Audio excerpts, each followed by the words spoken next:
बहुत कर चुके, ताबेदारी अब हिस्सेदारी चाहिए। तो किस तरीके की हिस्सेदारी की बात जीतने के बाद हिस्सेदारी चाहिए और बैठकर हिस्सेदारी सरकार के बीच में भागीदारी लेंगे हम, ताबेदारी किसी की नहीं करेंगे।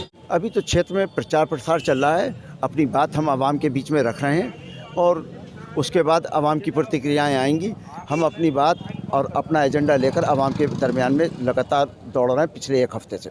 प्राथमिकता के तौर पर बिथरी विधानसभा में क्या क्या कार्य कराना चाहते हैं? बेसिकली शिक्षा और चिकित्सा के क्षेत्र में हम काम करना चाहते हैं। इसके अलावा क्या मुख्य मुद्दे हैं जो बिथरी की जनता को प्रभावित करेंगे? ज़्यादातर शिक्षा और चिकित्सा की सुविधाएं जितनी मैक्सिमम हैं वो हमारे एजेंडे में, वो हम आपको वक्त आने पर बताएंगे सब।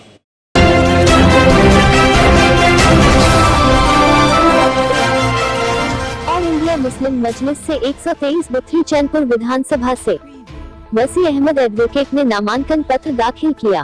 नामांकन के बाद मुस्लिम मजलिस के प्रत्याशी वसी अहमद ने कहा कि हम पिछले 3 सालों से लगातार क्षेत्र का भ्रमण कर जनता की समस्याओं से रूबरू हो रहे थे। यही कारण है कि हमें चुनावी मैदान में उतरना पड़ा है और आज जो हमारे साथ आप हजारों समर्थकों का समर्थन देख रहे हैं, यह सब सपा से नाराज लोग हैं। आज जब एडवोकेट वसी अहमद नामांकन पत्र दाखिल करने पहुंचे, तो हमारे संवाददाता अतीक अंसारी ने उनसे बात की। देखिए ये रिपोर्ट। नमस्कार, मैं हूं अतीक अंसारी और आप देख रहे हैं स्मार्ट न्यूज़ इंडिया। अभी हम मौजूद हैं कलेक्ट्रेट कैंपस के अंदर, जहां पर अब जैसा कि आप जानते हैं उत्तर प्रदेश में चुनावी माहौल है और इसी अब नामांकन का दौर अपने आखिरी स्थान पर पहुंच चुका है और इसी क्रम में तमाम पार्टियों के प्रत्याशी जो हैं वो नामांकन कर रहे हैं। इसी क्रम में आज यहां पर नामांकन करने पहुंचे निर्दलीय के रूप में, यानी कि ऑल इंडिया मुस्लिम मजलिस के प्रत्याशी एडवोकेट वसी अहमद साहब जो नामांकन करने आए थे। इसी विधानसभा के ये प्रत्याशी, इनसे जानेंगे कि 2022 के विधानसभा चुनाव को लेकर क्या तैयारियां हैं सर? अभी तो क्षेत्र में प्रचार प्रसार चल रहा है, अपनी बात हम आवाम के बीच में रख रहे हैं और उसके बाद आवाम की प्रतिक्रियाएं आएंगी। हम अपनी बात और अपना एजेंडा लेकर आवाम के दरमियान में लगातार दौड़ रहे हैं पिछले 1 हफ्ते से। प्राथमिकता के तौर पर बिथरी विधानसभा में क्या क्या कार्य कराना चाहते हैं? बेसिकली शिक्षा और चिकित्सा के क्षेत्र में हम काम करना चाहते हैं। इसके अलावा क्या मुख्य मुद्दे हैं जो बिथरी की जनता को प्रभावित करेंगे? ज़्यादातर शिक्षा और चिकित्सा की सुविधाएं जितनी मैक्सिमम हैं वो हमारे एजेंडे में, वो हम आपको वक्त आने पर बताएंगे सब।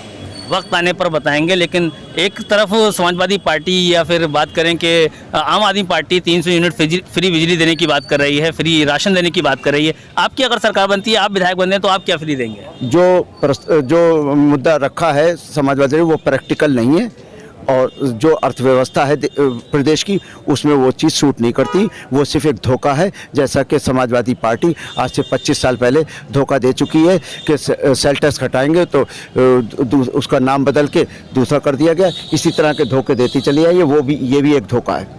धोखा देती चली आई समाजवादी पार्टी। जिस तरीके से ऑल इंडिया मुस्लिम मजलिस जो आपकी पार्टी है, उसमें एक स्लोगन है कि हिस्सेदारी चाहिए और ताबेदारी बहुत कर चुके, ताबेदारी अब हिस्सेदारी चाहिए। तो किस तरीके की हिस्सेदारी की जीतने के बाद हिस्सेदारी चाहिए और बैठकर हिस्सेदारी सरकार के बीच में भागीदारी लेंगे हम, ताबेदारी किसी की नहीं करेंगे।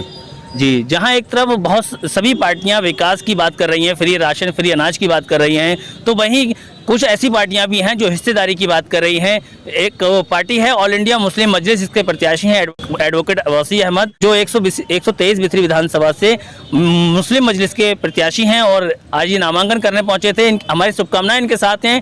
कैमरा पर्सन रफ़ी मंसूरी के साथ में अतीक अंसारी, बरेली।